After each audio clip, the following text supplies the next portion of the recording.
ঠিক আছে। আচ্ছা, এর আগের দিন আমরা কি পড়েছিলাম বলতো? পড়েছিলাম ইতিহাসের শশাঙ্ক চালু করিনি, আজকে করবো শশাঙ্ক। ঠিক আছে, আমরা করেছিলাম যে বাংলা, কি করেছিলাম? বাংলা। এই যে বাংলা নামটা কিভাবে এসছে, বাংলা নামটা কোথা থেকে, মানে কিভাবে উৎপত্তি হয়েছে আমাদের বাংলার নাম? হয়েছে, পড়া হয়েছে, ধরবো রে। বাংলা নামটা কোথায় কোথায় প্রমাণ পাওয়া গেছে, যেটা বলো তুই একটা, যে বাংলা নামটা এই জায়গায় পাওয়া গেছে। একটা আইনি আকবরীতে পাওয়া গেছে। হ্যাঁ, আইনি আকবরী গ্রন্থে আইনি আকবরী যে লেখা, যে ওই গ্রন্থে পাওয়া গেছে। আবুল ফজলের আইনি আকবরী গ্রন্থে পাওয়া গেছে। আচ্ছা বলতো, এই প্রাচীন বাংলায় সব থেকে বৃহত্তম অঞ্চলের নাম কি? বল। পুণ্যবর্ধন। ঠিক আছে, তোর এবার পুণ্যবর্ধন হয়ে যাবে। ঠিক আছে,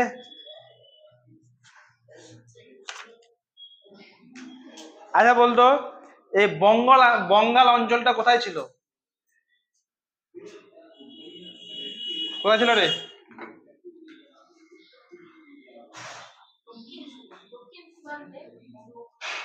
কার দক্ষিণ সীমান্তে? বঙ্গোপসাগর দক্ষিণ দিকে না বঙ্গের দক্ষিণ দিকে? দেখ, আজকে যে আমরা পড়বো সেটা হচ্ছে কি, শশাঙ্ক সম্বন্ধে। এটা লেখা যেত, ঠিক আছে? ভালো করে মন দিয়ে শোন। আজকে যেটা পড়বো সেটা হচ্ছে শশাঙ্ক সম্বন্ধে। শশাঙ্ক কে ছিল? আমাদের প্রাচীন বাংলায় প্রায় 1 থেকে 1,500 বছর আগের গল্প আমরা শুনলাম, সেদিন শুনলাম না, যে কি হয়েছিল না হয়েছিল, কি নাম ছিল, কোন কোন অঞ্চল ছিল, কার নাম, যে কোনো গোষ্ঠীর নাম হচ্ছিল অঞ্চলের নাম অনুসারে। তারপরে একজন ছিল যার নাম হচ্ছে শশাঙ্ক। কি নাম ছিল? ওই শশাঙ্ক। আচ্ছা, আমরা শিখছে কি পড়েছি বলতো? গুপ্ত পড়েছি তো। লাস্ট যে শিখছে যে প্রাচীন ভারতের ইতিহাসটা পড়লাম, গুপ্ত বললাম না, গুপ্ত ডাইনাস্টি বললাম না, সমুদ্রগুপ্ত, চন্দ্রগুপ্ত মৌর্য, মৌর্য তো মৌর্য হয়ে এলো, চন্দ্রগুপ্ত পড়েছে না? তো গুপ্তের যে সামন্ত, এই শশাঙ্ক লোকটা কে ছিল বলতো? আগে ধরনের কে ছিল, গুপ্ত রাজ্য চলেছিল, গুপ্তদের সামন্ত ছিল কে? এই শশাঙ্ক। ও বাংলায় এসে একটা স্বাধীন রাজ্য প্রতিষ্ঠা করে, ভালো করে বুঝবি, আমাদের বেঙ্গলে তো ছবি দেখার দরকার নেই, ঠিক আছে, বেঙ্গলে এসে একটা স্বাধীন রাজ্য গ্রহণ করলো। কে? এই শশাঙ্ক। কত খ্রিস্টাব্দে বলতো? সালটা ছিল 606 থেকে 607। এই সময় কিন্তু এই শশাঙ্ক কে রে, শশাঙ্ক এই পশ্চিম বাংলায় এসে আমাদের গৌড়ের শাসক হয়, যেখানে আমরা গিয়েছিলাম। কোথায় গেছিলাম বলেছিলাম না? ওখানে শশাঙ্ক তোর শাসন করে। কে রে? শশাঙ্ক। বুঝতে পারলি? আর শশাঙ্কের রাজধানী কি ছিল? কর্ণ সুবর্ণ। কি ছিল রে বাবু? কর্ণ কর্ণ সুবর্ণ। শশাঙ্কের রাজধানী কি ছিল? কর্ণ সুবর্ণ। ঠিক আছে, এই শশাঙ্কের সময় আমাদের যে ভারতবর্ষটা, দেখ আমি একটু ভারতবর্ষটা ছোট্ট করে আঁকি, ঠিক আছে, একটু হবে,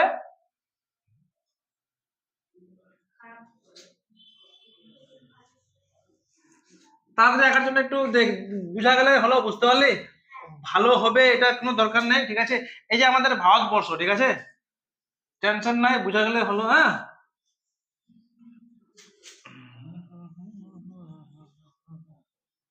ঠিক আছে, এই যে আমাদের ভারতবর্ষ বা ইন্ডিয়া, ঠিক আছে, এই যে শশাঙ্ক প্রথমে, এই যে আমাদের এটা পশ্চিমবঙ্গ নাকি, এই জায়গাটায় প্রথম শাসন করত। এই সময় কিনা, এই সময় কয়েকটা বড় বড় অঞ্চল ছিল, যেরকম থানেশ্বর, কামরূপ, গৌড়। এরা মানে এই যে ধরনের থানেশ্বর এখানে ছিল, থানেশ্বর ছিল এখানে, গৌড় ছিল, তারপরে কামরূপ ছিল এদিকে। এরা কিন্তু বিভিন্ন অঞ্চলে ওখানে রাজা থাকতো, শাসন করতো। আর এরা ওখানে তখন কি হতো বলতো? তখন ধরনের কেউ শক্তিশালী রাজা আছে, আর কেউ আছে দুবলা পাতলা রাজা। ও কি করবে? দুবলা পাতলা রাজাকে কি করবে? আক্রমণ করবে, হামলা করবে। চলো হামলা করে, হামলা করে কি করবে বলতো?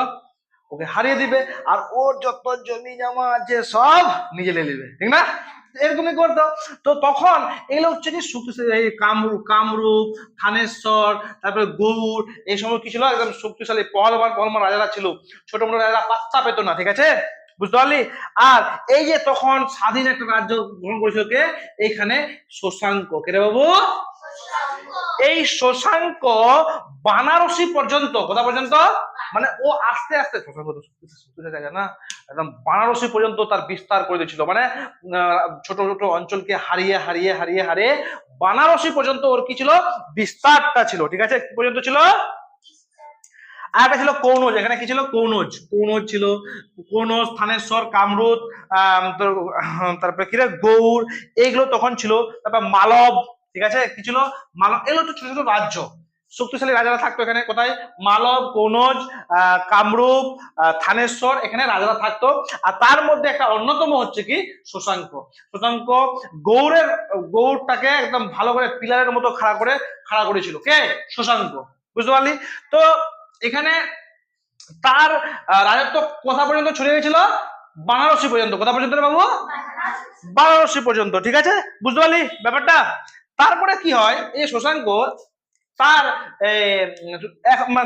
কর্ণ সুবর্ণ, তার রাজধানী কোথায় ছিল? কর্ণ সুবর্ণ। তো এখানকার রাজধানী, একটা কথা বলে দিচ্ছি, যে মুর্শিদাবাদের এখনকার বর্তমানে যে চিরুটি নামে একটা জায়গা আছে, চিরুটি রেল স্টেশন, মুর্শিদাবাদের চিরুটি রেল স্টেশন, ওখানে কিন্তু কর্ণ সুবর্ণ ছিল। ঠিক আছে, ওখানে ছিল বৌদ্ধ বিহার ছিল। কি ছিল? বৌদ্ধ বিহার। সেই বিহারটার নাম হচ্ছে কি? লোটোমোহচিও। ঠিক আছে, লোটোমোহচিও। ঠিক আছে, আমরা তারপরে বলছি দাঁড়া। আচ্ছা, এই শশাঙ্কের সময় কিনা একটা গুরুত্বপূর্ণ ঘটনা হচ্ছে কি বলতো? এই ধরলে একদিকে শশাঙ্ক শশাঙ্ক শশাঙ্ক আর একদিকে হচ্ছে কি? এ ছিল কি? গৌড়ের রাজা। কোথাকার রাজা ছিল রে? আর একদিকে ছিল কি? হর্ষবর্ধন। রে বাবু, নাম শুনেছিস? নাম যদি শুনিস তো বল দেখি। হর্ষবর্ধনের তোর উপাধি কি ছিল? ভেরি গুড, বাহ। কি হবে? হর্ষবর্ধন। একে বলা হতো সকল উত্তর পথনাথ। সকল উত্তর পথনাথ। পথনাথ মানে কি বলতো? এই লোকটা কিনা আমাদের যে ভারতটা, এদিকে উত্তর, এদিকে দক্ষিণ, ওদিকে পূর্ব, দিকে পশ্চিম, এই উত্তর ভারতে পুরো রাজ করতো। কে? এই হর্ষবর্ধন। কে রে? একটা টাইমে প্রাচীন ভারতের ইতিহাসে হর্ষবর্ধন পুরো উত্তর ভারতটা কি করতো? রাজ করতো। কে? হর্ষবর্ধন। আর হর্ষবর্ধন কোথাকার রাজা ছিল? তার নাম হচ্ছে, আমি একটুকে বললাম, এটা কি ছিল? থানেশ্বর। কি রে? থানেশ্বর। তো এখানে কে বাবু বসে আছে? হর্ষবর্ধন বসে আছে। কে? হর্ষবর্ধন বসে আছে। আর এখানে কে বসে আছে? শশাঙ্ক। কে রে? শশাঙ্ক। ঠিক আছে, একটা হচ্ছে হর্ষবর্ধন। আর হর্ষবর্ধন কোন বংশের ছিল বলতো? পুষ্যভূতি বংশের। কোন বংশের? পুষ্যভূতি বংশের যে রাজাটা ছিল তার নাম হচ্ছে কি? হর্ষবর্ধন। ঠিক আছে, আর শশাঙ্ক কে ছিল? ও তো এসেছিল গুপ্তদের সামন্ত ছিল। কি ছিল? গুপ্তদের সামন্ত ছিল। এই যে এ গোটা উত্তর ভারতে শাসন করেছিল কে রে? হর্ষবর্ধন। কিন্তু একটা গুরুত্বপূর্ণ কথা হচ্ছে, হর্ষবর্ধন কোনোদিন শশাঙ্ককে হারাতে পারেনি। ঝামেলা হয়েছে, ক্যাচাল হয়েছে, যুদ্ধ হয়েছে, কিন্তু কোনোদিন পর্যন্ত এ এতটাই শক্তিশালী ছিল, তবুও একে শশাঙ্ককে হারাতে পারেনি। এখন ভাব যে শশাঙ্ক কি ছিল? শশাঙ্ক কি ছিল? কোন লোক ছিল? খাতারনাক লোক ছিল, যাকে একটা টাইমে বলা হতো সকল উত্তর পথনাথ হর্ষবর্ধনকে। ওই বেটা একে হারাতে পারলো না, শশাঙ্ককে। তো হর্ষবর্ধন কি ছিল? ঠিক না? হর্ষবর্ধন কি ছিল? আর শশাঙ্ককে হারাতে পারলো না, শশাঙ্ক কি ছিল? আচ্ছা বলতো ঈশা, একটা আমি কোশ্চেন বলি তোকে। এখান থেকে একটা কোশ্চেন আমাকে আসলো। এটা দক্ষিণ ভারত নাকি? দক্ষিণ ভারত। বলো, দক্ষিণ ভারতের কে ছিল তাকে সকল দক্ষিণা পথনাথ বলা হতো? ভুল গয়া। এটা টাস্ক থাকলো তোর, দেখি তুই খুঁজে আনতে পারছিস। ক্লাস 6 এর চ্যাপ্টার আছে, একজনকে বলা সকল উত্তর পথনাথ, তাকে দক্ষিণ ভারতের পথনাথ বলা হতো। হ্যাঁ, দেখি তুই উত্তরটা পারছিস কিনা, এটা তোর টাস্ক থাকলো। ঠিক আছে, তো এই হর্ষবর্ধন, এই যে আচ্ছা এখান থেকে একটা জিনিস জানি, হর্ষবর্ধনের সভাকবি কে ছিল বলতো? বাণভট্ট। হর্ষবর্ধনের সভাকবি মানে হর্ষবর্ধনের রাজ্যে থাকবে, ও হর্ষবর্ধন কি কি করছে না করছে সব কিন্তু লেখালেখি করবে। ঠিক আছে, মানে সভাকবি সব সময় ওর পাশে থাকবে। ঠিক আছে, হর্ষবর্ধনের সভাকবির নাম কি রে বাবু? বাণভট্ট। কি? আর যে বাণভট্ট যে লিখেছিল তার নাম হচ্ছে কি? হর্ষচরিত। কি রে? হর্ষচরিত, ঠিক আছে, বুঝতে পারলি তো? তো হর্ষচরিত কে লিখেছিল? বাণভট্ট। হর্ষচরিত কে আর কার সম্পর্কে লেখা আছে? হর্ষবর্ধনের সম্পর্কে লেখা আছে, কি আছে? বুঝতে পারলি তো? হর্ষবর্ধন সম্পর্কে লেখা আছে, বুঝলো সব? তাহলে বাণভট্ট কে লিখেছিল? হর্ষবর্ধন। কে লিখেছিল রে? হর্ষবর্ধন। হর্ষ বাণভট্ট কার সভাকবি? হর্ষবর্ধনের সভাকবি, ঠিক আছে? একদম মাথায় ক্লিয়ার হচ্ছে তো আস্তে আস্তে? আচ্ছা, তো বলতো যে তোকে যদি বলে যে এই যে হর্ষবর্ধন কাকে হারাতে পারেনি, কি বলবি? শশাঙ্ককে। না, হ্যাঁ, কোনদিনও হারাতে পারেনি, ঠিক আছে। এই যে শশাঙ্ক ছিল কিনা, ও হিন্দু ধর্ম তো ছিল, ঠিক আছে, ও কিন্তু শিবের উপাসক ছিল। কার উপাসক ছিল? মানে শিবকে মানতো, ভগবান শিবকে মানতো, শিবের কঠিন উপাসক ছিল, ঠিক আছে। কিন্তু ও কিন্তু একটু এই হর্ষবর্ধন একটু কি ছিল, ওই না বৌদ্ধ বিদেশি ছিল, মানে ওরা বৌদ্ধ ধর্মকে দেখতে পারতো না, সহ্য করতে পারতো না, ঠিক আছে। হ্যাঁ, হ্যাঁ, সুয়াংগাং এসেছিল ওখানে, ঠিক আছে, কিন্তু এ বৌদ্ধ হর্ষবর্ধন বৌদ্ধ ধর্মকে দেখতে পারতো না, ঠিক আছে। এই সরি সরি সরি, আমি এটা ভুল বললাম, কি বললাম বলছো? হ্যাঁ, না না, হর্ষবর্ধনের কথা না, এটা হবে শশাঙ্ক। শশাঙ্ক, শশাঙ্ক ছিল শিবের উপাসক। শশাঙ্ক কার উপাসক ছিল?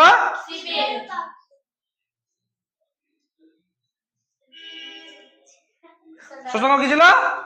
শিবের উপাসক ছিল, ঠিক আছে, ভগবান শিবের উপাসক কে ছিল? শশাঙ্ক। আর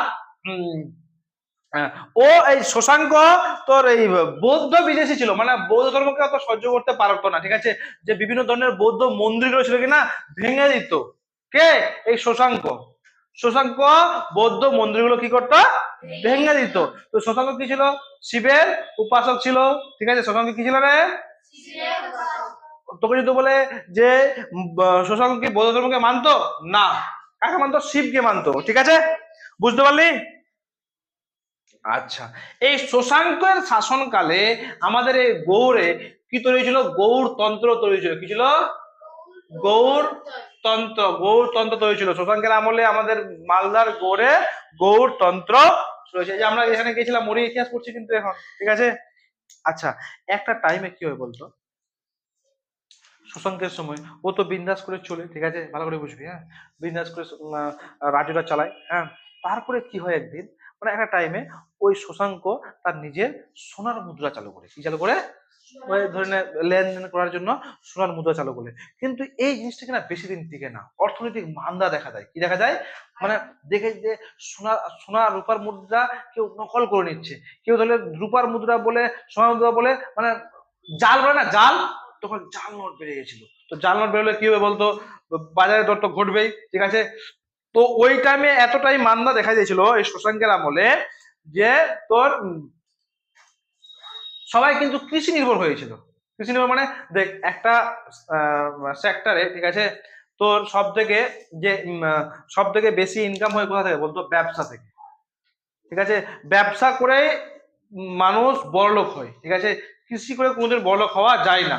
তো শশাঙ্কের আমলে এমন সিচুয়েশন হয়ে গেছিল যে মানুষ ব্যবসাতে যাবে কিনা, ওখানে মান্দা দেখাচ্ছিল, ব্যবসা লসের লস হচ্ছে, নকল টাকা বেড়ে গেলে লসের লস হচ্ছে কিনা। তো তখন কি হয় যে সবাই কৃষি নির্ভর হয়ে পড়ে, মানে একদম ঝুঁকে পড়ে, কোথায়? যত ব্যবসা থেকে সবাই কি কৃষি নির্ভর হয়ে পড়ে, ঠিক আছে, বুঝতে পারলি? আর সবাই গ্রাম কেন্দ্রিক হয়ে পড়েছিল। কি কেন্দ্রিক হয়ে পড়েছিল? গ্রাম কেন্দ্রিক এবং কৃষি নির্ভর। কারণ কি বলতো? এই যে রূপার নকল, রূপা বা সোনার মুদ্রা নকল যে প্রচলন হয়েছিল, তার জন্য, ঠিক আছে। আচ্ছা, এরপরে যে শশাঙ্ক এমন একটা রাজা কিনা, সে কিন্তু স্থায়ী রাজবংশ তৈরি করতে পারেনি। এবং আমরা যে পড়েছিলাম, কি পড়েছিলাম বলতো? বিম্বিসার, অজাতশত্রু পড়েছিলাম না ক্লাস 6-এ? চন্দ্রগুপ্ত মৌর্য ওর বেটা বেটা বেটা বেটা বেটা রাজ্য শাসন করেছিল, করেছিল না? আমরা ইতিহাসে পড়লাম এর আগের বার, রাজ্য শাসন করলো, মানে এর ছেলে রাজা হবে, তার ছেলে রাজা হবে, এরকম বলছিল। কিন্তু শশাঙ্ক এমন একটা রাজা যে ও কোনো স্থায়ী রাজবংশ তৈরি করতে পারেনি, মানে করেনি, মানে ও একাই ছিল। আর আল্লাহ মারা যাওয়ার পর ওর কোনো নাম ধাম নাই, বুঝলে ব্যাপারটা? তো ফলে তার মৃত্যুর পর কি হয়, আমাদের যে এই গৌড় কিনা, যেহেতু ও তার ছেলে এখানে কোনো রাজবংশ তৈরি করতে পারেনি, যখন শশাঙ্ক মারা গেল, যখন শশাঙ্ক মারা গেল, এখানে কিন্তু একটা অরাজকতা চলে আসলো। মানে সবাই নিজে, যারা বড় লোক আছে কিনা, নিজের নিজের মতো চলতে লাগলো। মানে কেউ কারো কথা মানতে লাগলো না। যারা বড় লোক আছে, মানে আশেপাশে লোক, রাজা তো নাই, কে শাস্তি দিবে, কে নিয়ম মেনে চলবে, তখন নিজের নিজের মতো চলতে লাগলো। কেউ কারো কারো মানে গরিবরা গরিবের খেয়ে গেলো, গরিবরা এক ধার দিয়ে একদম ওদের অবস্থা খারাপ হতে গেলো, যারা বড় লোক বলে থাকলো। শশাঙ্ক কিন্তু মারা যাওয়ার পর, শশাঙ্ক মারা যাওয়ার পর, তারপরে শশাঙ্ক মারা যাওয়ার পর এখানে কি হলো বলতো, তিনটা রাজা, যেরকম দেখ মৃত্যুর পর হর্ষবর্ধন মারা যায়, তুই ভাববি যে স্যার শশাঙ্ক তো মারা গেল, হর্ষবর্ধন এখানে আক্রমণ করে এখানে করে নেবে, না, শশাঙ্ক মারা যাওয়ার পর হর্ষবর্ধন মারা গেছে। কে মারা গেছে? হর্ষবর্ধন মারা গেছে। তারপরে এই যে বাংলা নানা অংশ, যেরকম এইটুকু কামরূপের রাজা নিয়ে নিল, কে নিল? কামরূপের রাজা। তারপরে তোর নাগ সম্প্রদায়ের জয়নাগ, তারপর তিব্বতের শাসনটা অধিকার, মানে দু তিনটা রাজা এখানে আধা আধা আধা আধা করে ভাগ করে নিয়ে নিল। শশাঙ্ক মানে দিশেহারা হয়ে গেল, মা বাপ কেউ থাকলো না এই গৌড়ের, ঠিক আছে, গৌড়ের কোনো অবস্থা খুব খারাপ হয়ে গেল। তো ওই সময় একটা এমন অবস্থা হয়েছিল কিনা, যেটাকে আমরা কি বলবো, মৎস্যন্যায় বলবো। বড় বড় সমুদ্রে কি হয় বলতো, যে বড় বড় মাছরা ছোট মাছকে গিলে খেয়ে নেয়, খায় না? খায় না? যেরকম বড় বড় মাছ ছোট মাছকে গিলে খেয়ে নেয়, সেই সেম সিচুয়েশন ওই টাইমটাতে প্রায় 100 বছর, কত বছর? 100 বছর ধরে আমাদের এই গৌড়ের অবস্থা এরকম হয়ে গেছিল। কিরকম? যে গরিব লোকদের বড়রা চুষে খেত, অবস্থা খুবই খারাপ হয়েছিল। কারণ দেখ, যখন একটা অঞ্চলে কিনা বা একটা রাজ্যে কিনা যখন ম্যান কেউ প্রধানমন্ত্রী না থাকবে না, ম্যান কেউ শাসক থাকবে না, তাহলে ওই রাজ্য ঠিকঠাক চলতে পারে না। তোকে যদি সবসময় কারো আন্ডারে থাকার পছন্দ করবি, সবসময় স্বাধীন হোস না, কারো আন্ডারে থাকলে উন্নতি করতে পারবি জীবনে। তুই যদি কারো, যদি আমি বড় হয়ে গেছি, তবু আমি কার আন্ডারে আছি? আমার বাবার আন্ডারে আছি, আর থাকবো সবসময় জীবনে কিনা কারো আন্ডারে, মানে কারো আন্ডারে থাকার চেষ্টা করবি, কারো কথা, কারো আইডল রাখবি, যে হ্যাঁ আমি এর কথা শুনছি, বা এ হচ্ছে আমার গুরু। সেম সিচুয়েশন আমাদের গৌড়ে হয়েছিল। কি হয়েছিল? যে যখন শশাঙ্ক মারা যায়, হর্ষবর্ধন মারা যায়, তখন তার অবস্থা খারাপ হয়ে যায়। তখন যারা বড় লোক ওরা বিন্দাস করে নিজের মতো চলে, যারা গরিব ওদের অবস্থা আরো খারাপ হয়ে যায়। একে বলে মৎস্যন্যায়, মানে বড় মাছগুলো যেভাবে ছোট মাছকে খেয়ে নেয় কিনা, সেই সেম সিচুয়েশন এরকম হয়েছিল। গরিব লোকদেরকে মানুষ চুষে চুষে খাত, অবস্থা খুবই খারাপ করে দিয়েছিল আমাদের প্রায় 100 বছর। অর্থনৈতিক বল, রাজনৈতিক বল, সব দিক থেকেই পুরো মান্দা দেখা গেছিল আমাদের গৌড়ে। আর শশাঙ্ক নিজের রাজবংশ তৈরি করে যায়নি। আগে কি হতো, রাজার পর রাজা হতো, তার সাথে রাজা হতো, কিন্তু সেই সময় শশাঙ্ক করে যায়নি। 607 খ্রিস্টাব্দে বসলো ঠিকই, কিন্তু ও রাজত্ব করার পর যখন মারা যায়, তখন সব কিছু বিগড়ে যায়। এটাই হচ্ছে আমাদের মৎস্যন্যায়। অতএব জীবনে কিনা একজনকে রাখা উচিত মালিক, যে তোর সবকিছুতে কোনটা ঠিক কোনটা ভুল জানবে, বুঝবে, বাধা দিবে, সম্মতি দেবে, সাথও দিবে, বুঝতে পারলি? তারপরেই উন্নতি হবে জীবন, বুঝতে পারলি? নাহলে এরকম হবে অবস্থা, শশাঙ্কের মতো মৎস্যন্যায় হবে। বুঝতে পারলি ব্যাপারটা? বোঝা গেল তো? হ্যাঁ। তো মৎস্যন্যায়ের পর দাঁড়ারে, যখন মৎস্যন্যায় যখন তখন 100 বছর পর একটা টাইমে কি হয় বলতো, যে 100 বছর তো চললো এখানে, মানে অরাজকতা চললো এখানে। শশাঙ্ক মারা যাওয়ার পর 100 বছর কি হলো? অরাজকতা। কিরে? অরাজকতা, মানে কেউ রাজা নাই এখানে, মানে বেইবিল্লা, মানে লাওয়ারিস যাকে বলে, বেইমানের মতো চললো, ঠিক আছে। তারপরে সব বড় লোকগুলা মিলাই একজনকে রাজা ঘোষণা করলো, যার নাম হচ্ছে গোপাল। কেন বাবু? গোপাল। হ্যাঁ, গোপাল। এই যে বংশটা স্থাপন করলো, তার নাম হচ্ছে পাল বংশ। কিরে? পাল বংশ। এখান থেকেই চালু হবে পাল বংশ, তারপরে চালু হবে সেন বংশ। আমরা এর পরের দিন পাল বংশ ডিটেলসে, হ্যাঁ, পাল বংশটা পড়বো ডিটেলসে, সেন বংশটাও পড়বো, বুঝতে পারলি তো? সব ক্লিয়ার? শশাঙ্কের সবকিছু পড়লি। বলতো শশাঙ্কের কিসের উপাসক ছিল? কার পূজা করতো? শিবের উপাসক ছিল। ও কিন্তু বৌদ্ধ ধর্মকে দেখতে পারতো না, ঠিক আছে? এর সময় কে ছিল রে চীনা পর্যটক বলতো? সোয়াংজাং এসেছিল, ঠিক আছে? শশাঙ্ককে কে হারাতে পারেনি?